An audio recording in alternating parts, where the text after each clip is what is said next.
गहलोत पर भारी पड़े पायलट, घर में भी नहीं मिला टिकट। कांग्रेस ने गहलोत की जगह पायलट समर्थकों को दिया टिकट। जोधपुर सीट पर अपने समर्थक को टिकट नहीं दिला पाया गहलोत।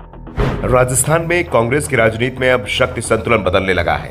अभी तक राज्य में अशोक गहलोत का कैंप हर मामले में सचिन पायलट पर भारी पड़ता रहा है, लेकिन पिछले साल विधानसभा चुनाव में कांग्रेस को मिली हार के बाद से ही अब पायलट का महत्व कांग्रेस में बढ़ने लगा है। वैसे राजस्थान में कांग्रेस की हार के पीछे सबसे बड़ी वजह गुटबाजी ही मानी गई थी। पार्टी की रिपोर्ट में साफ बताया गया था कि पायलट और गहलोत की आपसी लड़ाई के चलते कांग्रेस ने 20 के करीब सीटें गंवा दी थी। अगर ये दोनों नेता साथ साथ चुनाव लड़ते तो पार्टी आसानी से सीट जीत सकती थी। दरअसल 2018 में जब राजस्थान में विधानसभा चुनाव हुए थे तो उस समय सचिन पायलट कांग्रेस के प्रदेश अध्यक्ष थे। कांग्रेस को जीत मिली तो पायलट ने सीएम पद पर दावा ठोक दिया था, लेकिन हाईकमान ने गहलोत के दावे को स्वीकार किया और इसके साथ ही पूरे 5 साल तक गहलोत और पायलट के बीच विवाद की नींव पड़ गई।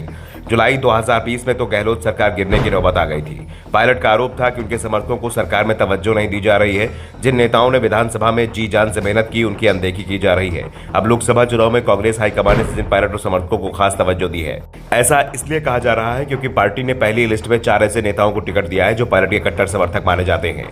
ऐसे में सवाल भी उठने लगा है कि क्या अब राजस्थान में अशोक गहलोत की बजाय सचिन पायलट को पार्टी ज्यादा तवज्जो दे रही है। कांग्रेस ने राजस्थान के लिए जिन उम्मीदवारों के नामों का ऐलान किया है उसमें एक नाम ब्रजेंद्र ओला का है। झुंझुनू से कई बार विधायक रह चुके सीनियर नेता ब्रजेंद्र ओला सचिन पायलट के कट्टर समर्थक हैं। जुलाई 2020 में पायलट और उनके समर्थकों ने अशोक गहलोत के खिलाफ बगावत की थी। तब ओला पायलट के खेमे में डटे रहे थे। करीब 1 महीने तक गहलोत सरकार संकट में रही। पायलट अपने समर्थक विधायकों और मंत्रियों के साथ जब हरियाणा की होटल मानेसर में थे तब ब्रजेंद्र ओला उनके साथ थे। ओला का कहना था कि सचिन पायलट को राजस्थान का मुख्यमंत्री बनाया जाए और अब ओला को टिकट मिल गया है। इसी तरह से हरीशचंद्र मीणा को कांग्रेस ने टोंक से टिकट दिया है। टोंक जिले के देवली उनियारा से विधायक हरीशचंद्र मीणा भी सचिन पायलट के कट्टर समर्थकों में से एक हैं। मीणा भी जुलाई 2020 में पायलट के पाले में थे और गहलोत के खिलाफ बगावत की थी। हरीश मीणा कई बार गहलोत के नेतृत्व पर सवाल खड़ा कर चुके हैं और सचिन पायलट को मुख्यमंत्री बनाए जाने की पैरवी भी कर चुके हैं।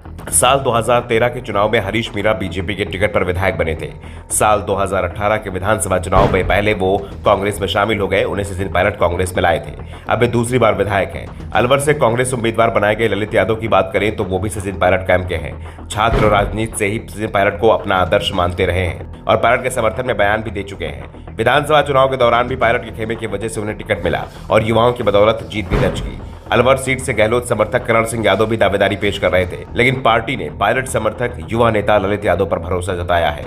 पायलट कैंप के चौथे उम्मीदवार की बात करें तो उनका नाम है करण सिंह उचियारा।